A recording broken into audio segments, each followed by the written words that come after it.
My name is Andreas Christ. I've been working for the foundation for over 10 years as program manager now, and I'm working as a self-employed political educator specialized in European integration issues. Bulgaria has voted. Many of the people in Germany hardly noticed these elections and do not know that it potentially can have enormous impact on all European decisions. A European partner, after all, Bulgaria has been a member of the European Union since 2007, has been having difficulties finding a government for months and last Sunday elected a new parliament for the second time within a period of only 3 months, as no government coalition could be formed after the elections in April. The official result will be in the next days, but we already know that there will be a head-to-head result between two parties in the lead, and tonight we have a discussion what that means for Bulgaria. I'm very pleased that we can talk about this important election for our European partner Bulgaria this evening, and I'm very much looking forward to the event that we are holding with our cooperation partner, the Europa Union Frankfurt, a non-party organization dedicated to a stronger European cooperation. On behalf of the European Europa Union, Klaus Klipp, the chairman of the section in Frankfurt, would now like to welcome you very briefly as well. Mr. Klipp, you have the floor. Andreas, thank you. That's not the first time Europa Union Frankfurt is organizing an event on an important topic, and an interesting event on top of it, I think, together with Friedrich Naumann Foundation. Today, I would like to thank Friedrich Naumann Stiftung for organizing this event together with us. Also, we had the support of the Bulgarian community in Frankfurt, and everybody working together in a team was enabling us to do this event. So then thank you very much for participating. You can go and follow us on Facebook or Instagram. It's Europa Union Frankfurt. And I wish us all a nice and interesting discussion. Thank you very much, Mr. Klipp. I'm very pleased that we were able to win a highly competent moderator for this exciting panel this evening. Ralf Siener is a German radio journalist, and until a few months ago, he was a correspondent at the European Union for WDR and NDR. In this capacity, he headed the WDR and NDR radio studios in Brussels. Ralf Siener will introduce you to the panelists, panel participants in a moment. In the chat, I will put 2 more or 3 more events that might be of interest to you. But now to the topic and Ralf Siener. I wish you, dear viewers, many insights and a successful round. Yeah, thank you very much, Andreas, for your kind words. I worked for some years in Brussels, in Washington, and in the Kenyan capital, Nairobi. Now I'm a freelance journalist and happy to join this web talk after the elections, a new beginning for Bulgaria, question mark. And I think the question mark might be very important. And I would like to introduce the participants of this discussion. Lilia Dragova is the executive director of the Bilitis Resource Center Foundation. And I learned it's not only the oldest LGBTI organization in Bulgaria, but a champion for mobilizing LGBTI people in Bulgaria to eliminate all forms of discrimination and to achieve full equality for LGBTI people. A very warm welcome to Lilia Dragova. Then I continue with Georgi Ganev. He is he was the member of the 45th, and he will be the member of the 46th Bulgarian parliament. So congratulations for having been re-elected as a member of parliament again, Mr. Ganev. And you are also a program director at the Center for Liberal Strategies, a program director for economic research. You are an economist and you are assistant professor at Sofia University's Faculty of Economics and Business Administration. Yeah. You are mostly welcome to the discussion. Good evening. And I come to the second Georgi Ilyev. He is a local politician from Volt Frankfurt. Everybody knows Volt is a pan-European political movement. And Mr. Ilyev, he is a media producer, and in Bulgaria, Volt Europe is represented in local parliaments. To mention this, Georgi Ilyev works as a media producer. A very warm welcome to you also. I would like to start with Georgi Ganev. If you see the situation this evening, this Wednesday evening, no official result up to now, but one party named ITN, the party of a talk show moderator, of a pop singer, of a comedian, Slavi Trifonov, who presented its government team even before there is an official result and before the president of Bulgaria gave the mandate to him. So what's your feeling at this evening? How do you assess the actual situation?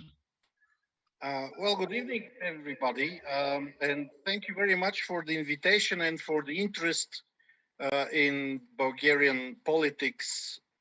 The last couple of days, I was actually thinking more in historical terms, because this is the third, actually, TV personality party that makes it into parliament in Bulgarian history. The first one being an ultra-nationalist Ataka back in 2005, formed around a nationalist journalist. Then in 2014, we had the Bulgaria Without Censorship, formed another, again around a journalist, actually in 2013, sorry. And then we have now this party, ITN, stands for the Bulgarian abbreviation of the phrase, there is such a people. Interestingly enough. Yeah. Actually, originally they tried to register under the title, there is no such state. Mm-hmm. And basically the court said, no, you cannot use the word state in your party name. So they named themselves There Is Such a People, which is a strange name, but after all, it does point towards the populist standing of this party. This is the first one of all of those that wins elections. And in this respect, it reminds me very much of another Bulgarian party from more than a decade back, known as National Movement Simeon II, which was the King's Party. Bulgaria used to have to be a kingdom until 1946. Simeon was a boy king. When he had to abdicate, basically there was a referendum and the monarchy was over, and he was 9 years old. And then in 2001, he came back and won a landslide election, won a complete majority in parliament with this party named after himself. And I see a lot of repetition of style, of approach, and also of nominations. If we look at the cabinet that was offered on Monday, coming from this Simeon II movement from 10 years ago.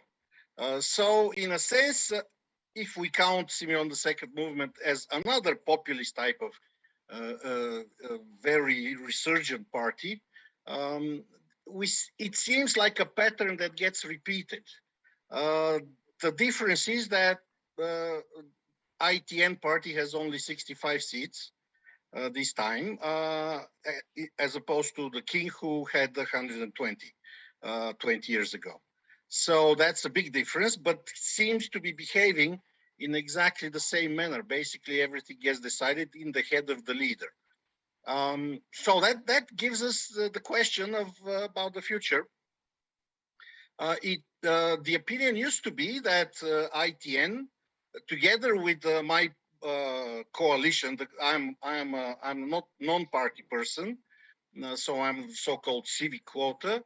But the coalition that I ran in the name of is known as Democratic Bulgaria. It consists of three parties. One is the Da Bulgaria, Yes Bulgaria party, which is very much along the lines of judicial reform, extremely important issue. The other one is Democrats for Strong Bulgaria, which is an old sort of center-right party with more conservative profile.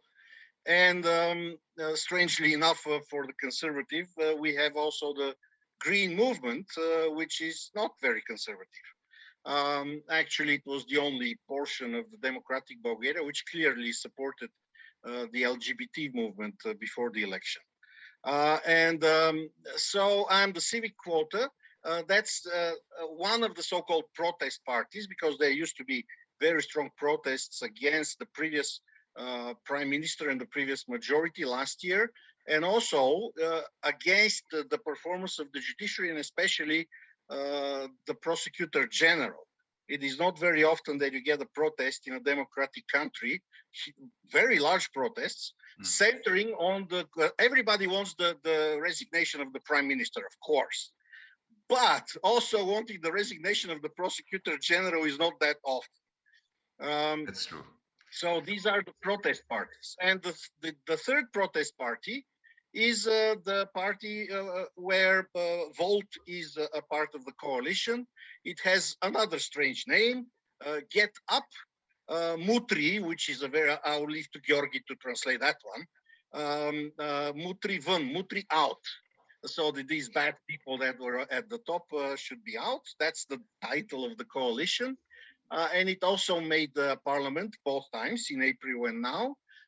So these were considered to be the three protest parties, but given what ITN did on Monday by the leader of ITN, the TV personality, proposing a sort of concoction of unclear projects rather than policies and priorities, politically speaking, just concrete projects like building kindergartens, giving tablets to students, and sending people in the cosmos, astronauts, mixed with some foreign policy, because he said we should take a Macedonian to make the Macedonians happy. So that, I mean, that's not policy. That's not policy priorities. That's not a strategy of approaching the state, the country's problems. And given the personalities that were proposed for the cabinet, it doesn't seem like it's a protest party. It seems like it's a party actually of the old status quo, backed up by people who gave up on the previous majority, but very much from the what we call behind the curtains type of powers that govern Bulgaria for at least, let's say, 15, 16 years.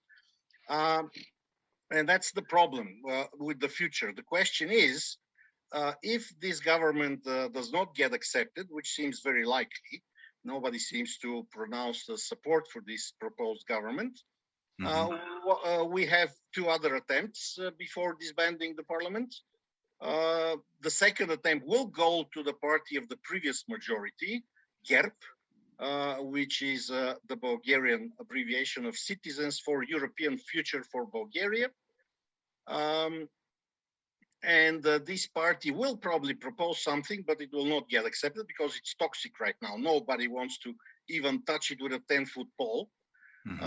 And then the question is then the president of the country, which was on national television every night of the work week, and I think that people really loved him and his music and what he did, because he also was that kind of against the political system kind of person. But this deteriorated over the last years, and I think he lost a lot of that charisma that he used to have. Nevertheless, we see his result, and it's really very impressive.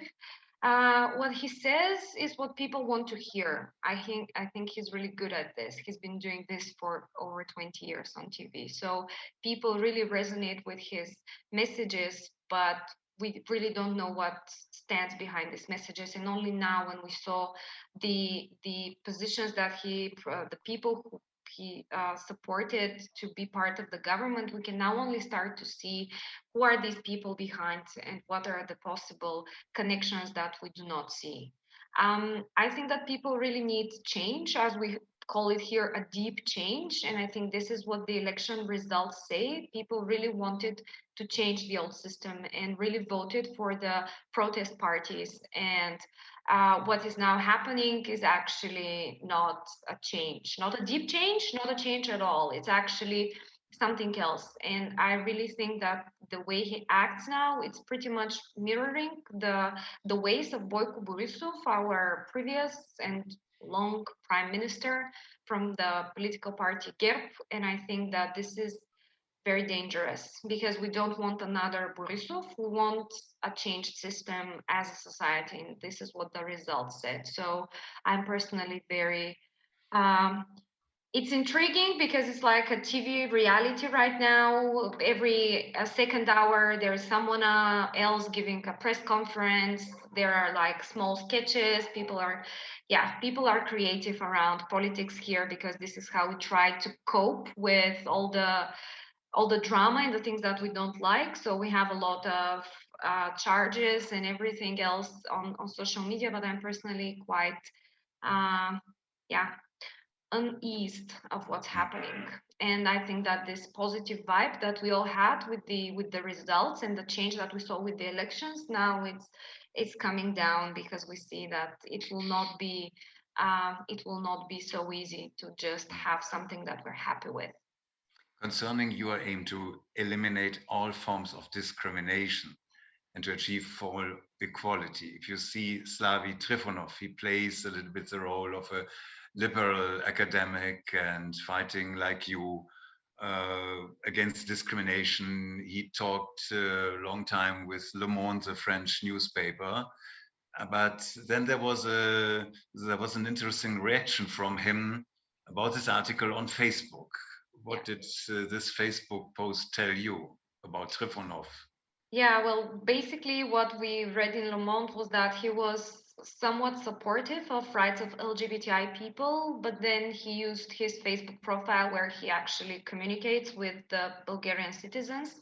That this was a mistake by the interpreter, and that the interpreter didn't get what he wanted to say correctly, and that as it is in the founding documents of his political party, he's supporting the traditional family, which in Bulgarian context and in Bulgarian language means that this is a statement against the rights of LGBTI people and against equality. I think it's interesting that actually, although he's framing as the savior and the one who is fighting for democracy and for the rule of law, actually he uses and he managed to take away a lot of electoral votes from the nationalist parties here. So the nationalist parties did not manage to enter into the parliament, neither in April nor now. And a large portion of the people who used to support them now see Slavy Trifonov as someone who is taking care of their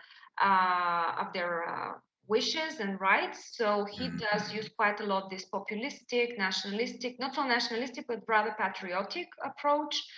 And for me, we don't know much about his ideas and political views because he kept quite silent in the both elections. Yeah. And I think that this is very problematic because it's not a competition of ideas. It's a competition of personalities, and he only wins by being famous. And he's famous for being famous and for being on TV for 30 years, basically, not because we know what his party is going to do. So this is very problematic. And I'm concerned that his approach is going to be rather nationalistic / patriotic / traditionalist rather than progressive. And for LGBTI rights here and for the human rights in general in Bulgaria, this means a bad future. Interesting, because you mentioned that the nationalists are loving him so much, because I read an analysis of his songs that he switched from rock and pop songs to folk songs because he had the impression that folk songs would be more loved by the nationalists. So that could be also an indication for what you said. Georgi, how do you see this evening? We don't know the exact official results, but we see that Slavy Trifonov could be a kind of kingmaker behind the scene. What are your ideas about this so-called kingmaker? I guess my job, first of all, thank you for having me. I guess my job would be to make the connection to German politics and German society. Slavy Trifonov he's a showmaker. I guess he is late night is what you're gonna call it. whatever he does, and he's done that for so many years. He's basically a part of Bulgarian TV. He is Bulgarian TV, more or less. And he is a Schlagersänger. So imagine if Michael Wendler all of a sudden decided to make a political party, or you can pick another Schlagersänger. And what makes him so special, and what makes him so successful, is that he has his thumb on the Bulgarian national myth. So he exploits a lot of the themes that are in Bulgarian society about our history and pride and what we think.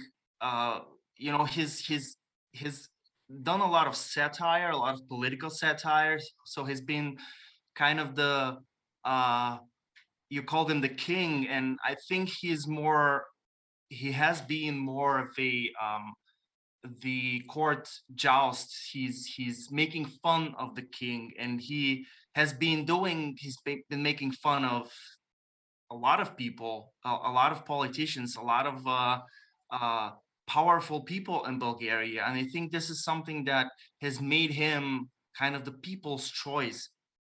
And when he decided to actually go into politics with his constitutional reform ideas, I remember talking to my parents about it, and I told them, this is a guy who can really take it. This is somebody who combines populism, combines nationalism, combines patriotism, and combines that unique Bulgarian feeling for a place in the world that we think we belong here, and that we have been mistreated throughout history. And he combines all of those things so perfectly. It's like MAGA with Trump, make America great again, so make Bulgaria great again, a little bit this attitude.